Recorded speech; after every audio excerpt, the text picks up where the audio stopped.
Les Berlinois l'appellent l'huître enceinte.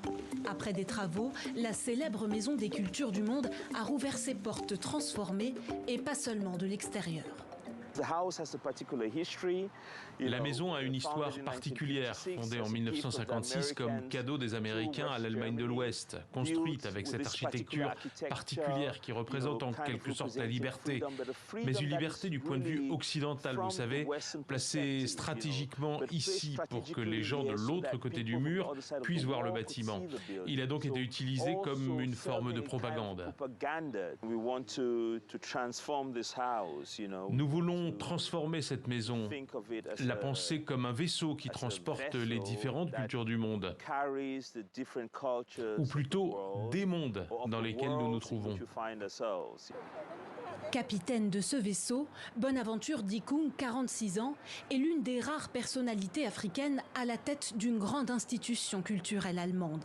Né au Cameroun, dans une famille anglophone, il s'installe en Allemagne pendant ses études en biotechnologie médicale. Son doctorat en poche, il travaille comme ingénieur avant de se consacrer à l'histoire de l'art.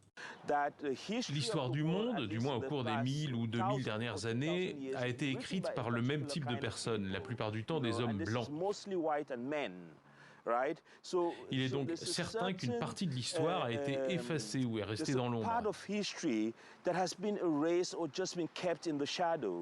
À l'intérieur, place donc à d'illustres femmes noires oubliées, dont les salles d'exposition portent désormais le nom, comme celui de la Française Paulette Nardal, née en Martinique en 1896, inspiratrice du courant littéraire de la négritude, cofondatrice et éditrice de la Revue du Monde Noir.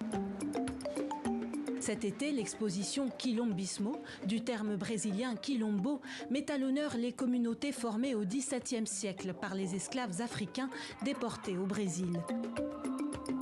Au sol, un entrelac de tresses stylisées, imaginé par l'artiste zimbabwéenne Nontsikelelo Mutiti.